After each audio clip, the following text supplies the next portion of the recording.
Сәлем достар, эфирде мен Камила. Менің арнама қош келдіңіздер.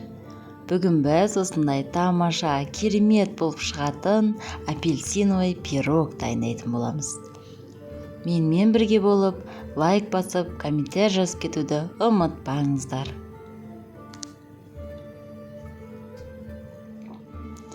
Ең алдымен 4 жұмыртқамызды таза ыдысқа жарып алып, үстіне 1 бокал қант саламыз. Қантымызды жақсылап ерігенше араластырып, үстіне 1 пиала айран құямыз. Бұны да жақсылап араластырып, айранмен бірдей етіп, 1 пиала май құю қажет. Майым менде пампушка.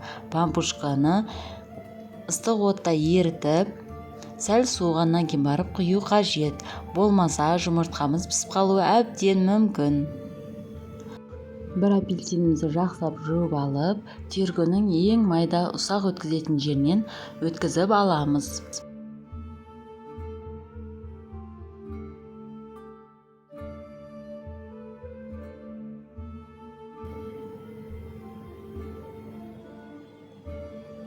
Міне ашып болдық. Осы апельсиннің сыртын жұмыртқамыздың үстіне саламыз.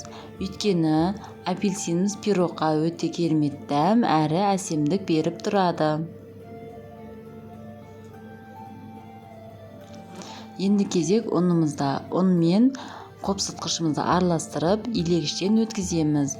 Ұнды бірнеше бөлікке бөліп, салып отыру қажет.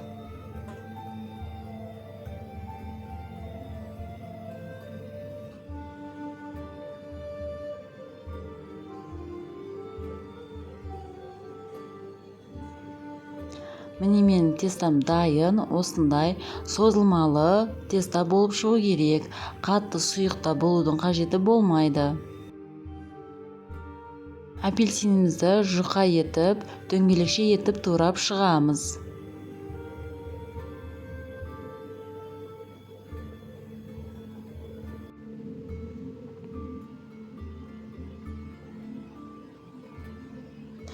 Ендігі кезекте тестамызды құятын форма. Формамызды қағазбен бетін жауып шығамыз. Қағазды жақсылап майлау қажет, бүкіл жеріне май тиген дұрыс болады.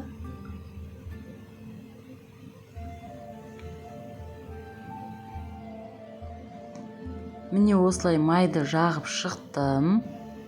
Енді үстіне илегіштен өткізіп, қант ұнтағын сеуіп шығамын.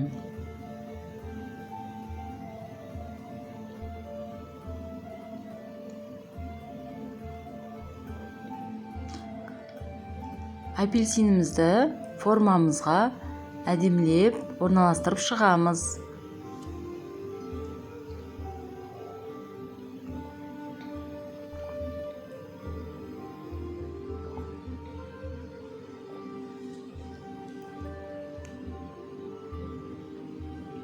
Міне мен осылай әдемілеп орналастырып шықтым. Енді үстіне тестамызды құямыз.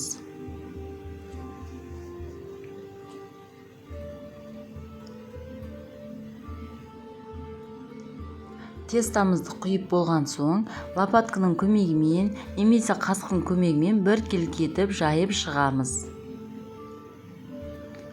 180 градустағы ысып тұрған отқа 15-20 минутта пісіріп шығамыз. Піскен пирогты осылай зубочистканың көмегімен тексеріп аламыз. Легенімізді қойып, аударып алдық пирогымызды. Пирогтағы қағазды ыстықтай алып тастаған дұрыс. Суып қалған кезде жабысып қалуы мүмкін. Қалауымызша сәндеп, дастарханымызға ұсынсақ болады.